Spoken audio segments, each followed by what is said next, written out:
పట్టణ గృహ నిర్మాణ పథకం కింద కోర్ అర్బన్ రీజియన్ ఎకానమీ పరిధిలో చేపట్టదలిచిన ఇందిరమ్మ టవర్స్ నిర్మాణం విషయంలో ప్రభుత్వం వేగంగా అడుగులు వేస్తోంది. ఈ టవర్ల నిర్మాణానికి ముఖ్యమంత్రి రేవంత్ రెడ్డి వాళ్ళ సాయంత్రం శంకుస్థాపన చేయనున్నారు.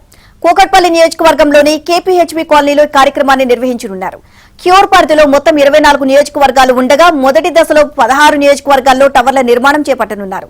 మొత్తం 90 ఎకరాల్లో ఈ టవర్లు ఉంటాయి. వీటి నిర్మాణానికి అవసరమైన 807.40 కోట్ల నిధులకు ప్రభుత్వం పరిపాలనా అనుమతులు మంజూరు చేసింది.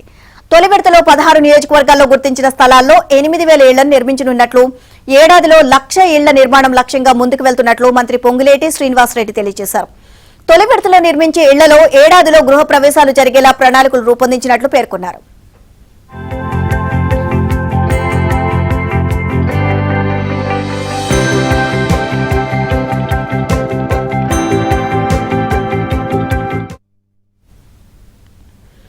ఇందిరమ్మ టవర్స్ పై అధికారులతో మంత్రి పొంగులేటి సమీక్షించారు.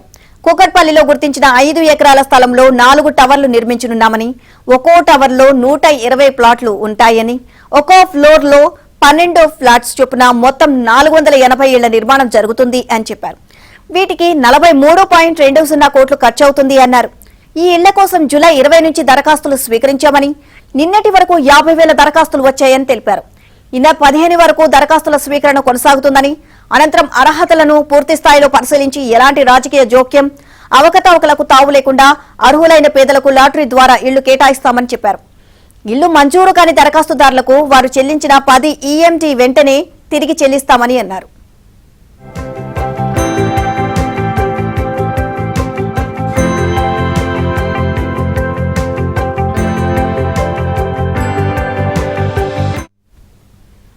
ఇందిరమ్మ టవర్లను శంకుస్థాపన నుంచి నిర్మాణం పూర్తయ్యే వరకు ప్రతి దశను అధికారులు నిరంతరం పర్యవేక్షించాలని మంత్రి పొంగులేటి ఆదేశించారు.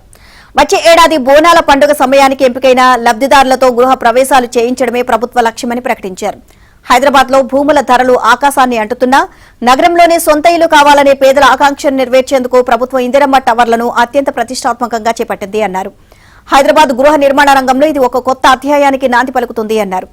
సీఎం రేవంత్ రెడ్డి నేతృత్వంలోని ప్రజాప్రభుత్వం పేదలు నగరానికి దూరంగా కాకుండా వారి జీవనోపాధికి ఇబ్బంది లేకుండా నగరంలోని గౌరవంగా జీవించాలి అనే లక్ష్యంతో ఈ ప్రాజెక్టును రూపొందించింది అని మంత్రి తెలియజేశారు.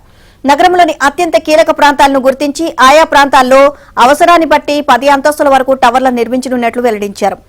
వేలాది మంది పేదలకు సొంతింటిని అందించే ఈ పథకం ఒక్కసారి చేపట్టి ముగించేది కాదని, హైదరాబాద్ లో పేదల గృహ అవసరాల మేరకు దశలవారీగా ఉండే నిరంతర కార్యక్రమమని స్పష్టం చేశారు.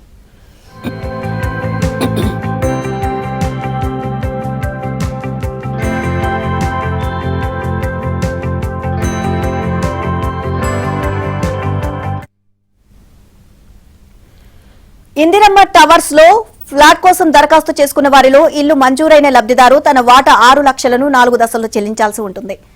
మొదటి దశ ప్రొవిజనల్ అలాట్మెంట్ సమయంలో 1,00,000, రెండో దశ ఆర్సీసీ నిర్మాణం పూర్తయ్యాక 2 లక్షలు, మూడో దశ ఇల్లు పూర్తయ్యే దశలో 2 లక్షలు, నాలుగో దశలో ఫ్లాట్ అప్పగించే సమయంలో 1,00,000 చొప్పున చెల్లించాల్సి ఉంటుంది. ఇళ్ల కేటాయింపులో ఎస్సీలకు 14%, ఎస్టీలకు 5%, బీసీలకు 16%, దివ్యాంగులకు 5% చొప్పున రిజర్వేషన్లను అమలు చేయనున్నారు. ప్రభుత్వ ఉద్యోగులు, అవుట్ సోర్సింగ్, క్లాస్ 4 ఉద్యోగులు, పారిశుద్ధ్య కార్మికులకు 10% రిజర్వేషన్ ఉంటుంది. మిగిలిన 50% ఫ్లాట్లను జనరల్ కేటగిరీకి కేటాయించనున్నారు. అన్ని కేటగిరీల్లోనూ 30% ఫ్లాట్లను మహిళలకు రిజర్వ్ చేయనున్నారు.